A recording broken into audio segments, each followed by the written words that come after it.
Hello and welcome to some more Star Citizen. Today I wanted to talk about the Pioneer, base building, land claim, surveying, and all those known associated mechanics that come with outposts and procedurally generated land claiming stuff. So land claims and surveys. Before you build an outpost, typically you'll need to purchase a plot of land.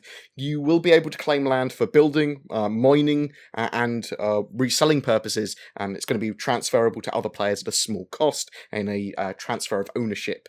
Land claims are expected to be between 4 and 8 kilometers square. These cover mining rights there as well as building rights. You can have multiple outpost structures all over that claimed land if you wanted to.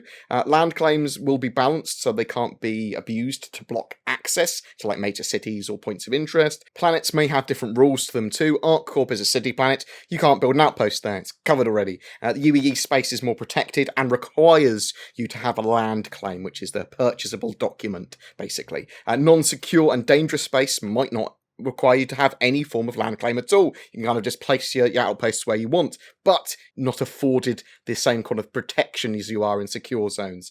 In UEE space, you'll set down a beacon where you want to claim your land, and then take that info, once you set that beacon down, to the closest UEE colony or office to be verified and then confirmed, and then you'll pay whatever else you need to pay. Surveying is going to be extremely important too, to working out where to put your base or your outposts. Land costs will be based on various factors: resources present and the quantity present, current market value, how much info is there on that particular site, the location, how up to date is that info. So you could basically buy info from someone about a location and then build a base there, or you could just plop your base down wherever and just hope there's good stuff there and then do that kind of surveying yourself.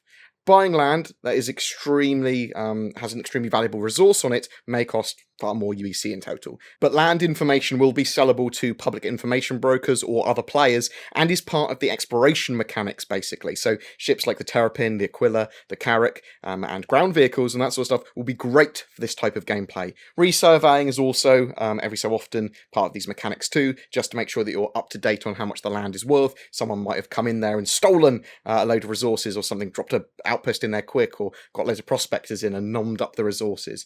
To protect your land or base may also be important. The UEE in UEE protected space may provide you a good amount of protection, but there might be a delay in their response times.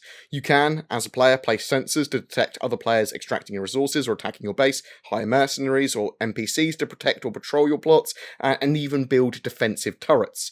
So, more into the base building mechanics now. Each outpost building is currently spec'd at being 48 by 48 metres and then 5 metres tall. Buildings require materials that will be available from the trade centres, the TDDs, or refineries. Each outpost, though, might require totally different resources based on what exactly you're building there.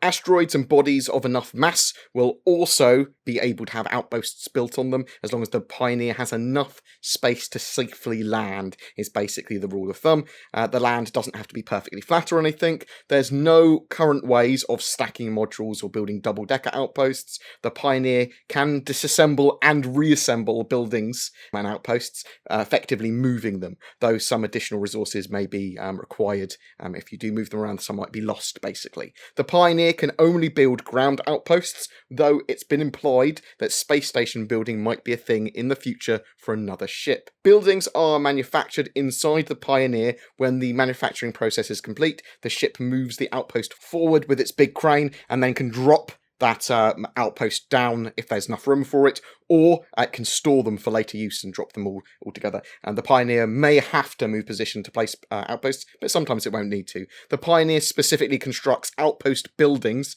but there are external add-on structures as well that can be bought separately at a store and then deployed, not via Pioneer, or you could deploy them via Pioneer, but they could be deployed via other means as well, to augment structures or placed nearby. So outposts built via a Pioneer, basically, could be habitation, armories, storage, med stations, which would allow you to respawn there, mining, refining, hydroponics bays, lots of different stuff like that. The external add-ons, which would then not be built by Pioneer but purchased and deployed separately, would be stuff like defense turrets, solar panels, generators, sensors, moisture, ore and gas extractors, geothermal heat pumps, that sort of stuff.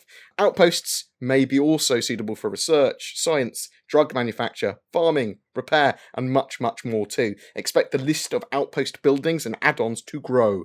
Landing pads also will be buildable, probably via the Pioneer, though they will be larger than the 48 by 48 meter blueprint. It's likely to be built in sections when you do landing pads. Don't expect any air traffic control styled hangar storage that you would have on like Port Olisar or anything. The landing and bringing of ships and storage of those ships is entirely up to players on site. There's not going to be any spawning of ships in, as it were, like you would at Port Olisar. So ships must be brought to, landed and stored at a base for you to be able to use them. You're not going to be able to spawn in ships that are stored in other locations.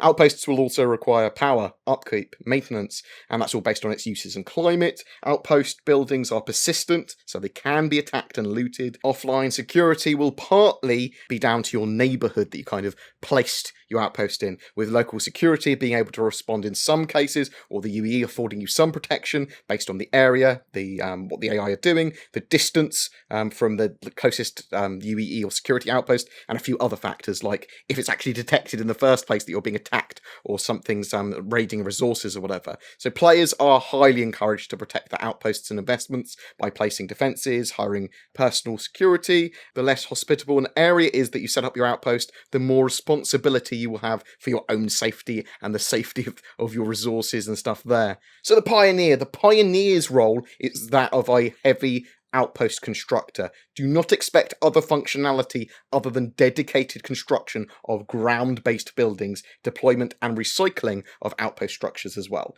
The ship is 200 meters long, can have it's kind of recommended to have a 8-man max crew suggestion with an additional 6 passengers also catered for, and is deemed to be a capital ship. Outposts are manufactured in the center of the ship, then assembled and deployed towards the front via a crane. You can store some pre-built modules and outposts in the Pioneer that are pre-constructed for placement later. The Pioneer can use materials to construct outposts from Ryan's mining prospectors that have been refined anyway, or from cargo, people dropping cargo off to it.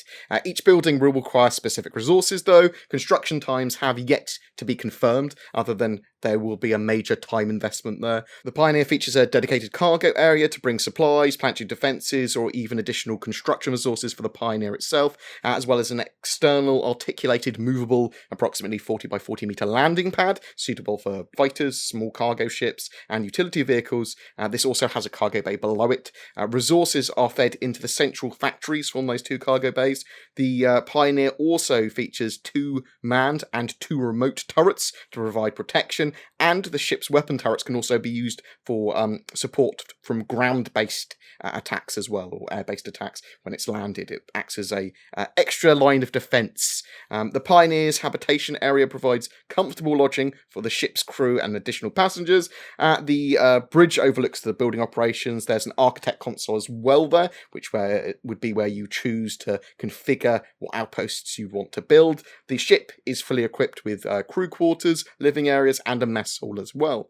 The ship and mechanics are suitable for orgs or even single players that want to run with NPCs, but the Pioneer is basically a capital ship, and it would be very vulnerable to run it entirely solo, and very, very inefficient. You'll be able to create contracts to build bases for other players, but remember that some areas are going to be safer than others. You don't need to have a Pioneer to claim land, and players may just become surveyors or land resellers themselves. You also won't need a land claim if you're going to go well out of the fringe worlds and away from the UEE space stuff, so bear that in mind as well. Players may try to extract resources from your land, but in UEE space that would be illegal. Efficiency is going to be important with mining operations on planets, having a good amount of storage so that you're not constantly hauling your unprocessed loads back to sell or whatever. Obviously, also having refineries nearby would also be useful if you're doing mining operations.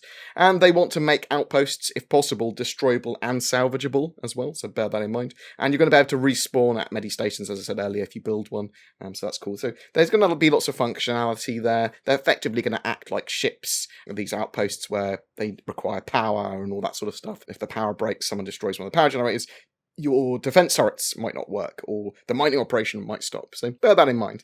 Every month we give away a ship for November. It's not ironically a Pioneer, the massive base building ship we were just discussing, donated by our featured org, the Matadors. Links below if you're looking for a outlaw group to join for the upcoming 3.0 alpha. All you need to do is be subscribed to my YouTube channel and comment on any of my videos during that particular month to be in for a chance for winning that. Do you have any questions about base building, surveying, land claim, the Pioneer, whatever, Alpha 3.0, Star Citizen development in general? Chuck them in the comments below, as well as anything else you might want to appear on an FAQ. A special thanks to my Patreons who allow me to create the amount of content I do. Thank you so much. If you're interested in joining them, becoming one of them, then links to Patreon are down below as well as everything else. Please don't forget to like and subscribe, as it really does help me, and I'll see you in the verse.